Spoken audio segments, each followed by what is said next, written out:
Alright people, so I hope you're ready to shrink down the size, because that's right, Ant-Man and the Wasp finally hit the theaters, so let's get it.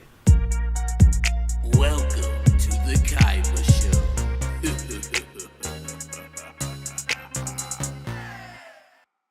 Alright people, so Ant-Man and the Wasp is starring Evangeline Lilly, Paul Rudd, Michael Douglas, and Michael Pena, and is directed by Peyton Reed. And basically the premise of the movie is, we're in the aftermath of Civil War, and Paul Rudd's character, Scott Lang, he's on house arrest where he can't go nowhere, but he has to help out his former friends Hank Pym and Hope in a new mission without getting caught out by the FBI.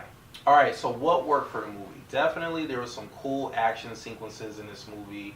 I like how the fight choreo for when they went from big to small, back to big again, fighting all the the bad guys in the movie. It kind of reminded me of the open sequence in X-Men 2 with Nightcrawler when he's disappearing, he's vanishing, coming back, doing kicks and punches. So like when you have Wasp and Ant-Man doing that with their cool twist flip kicks and stuff like that. It was real cool action sequences with that. The acting was on point. I really have no complaints.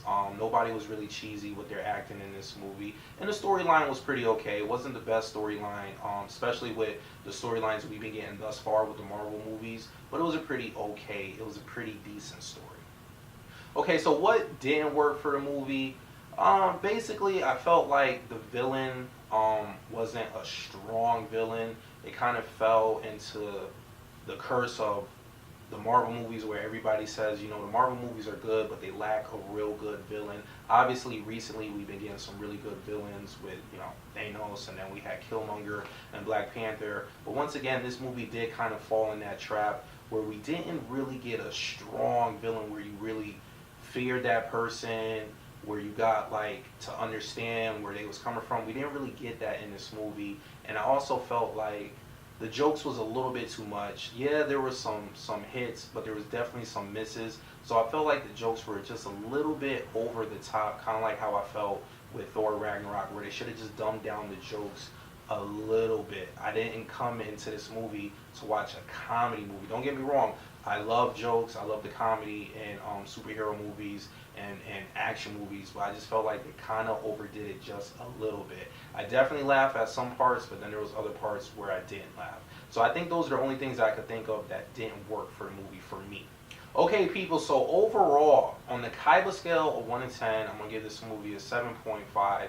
It's definitely an entertaining movie. It's a good family movie to bring the kids to go watch. If even from the adults aspect all the way down to the small kids, if you love the Marvel movies, you're definitely going to enjoy this movie. I wouldn't say it's necessarily worth watching at regular admission, so definitely go check it out matinee, or if you have a $5 Tuesday in your local theaters. But it's definitely an entertaining movie, and I think you should probably definitely go check it out in the theater, and probably worth buying on Blu-ray when it comes out. So if you like what you see and you want to see more, please hit the subscribe button. After hitting the subscribe button, hit the bell button so you get notified every time I upload a video. And please hit the like button and leave a comment at the bottom.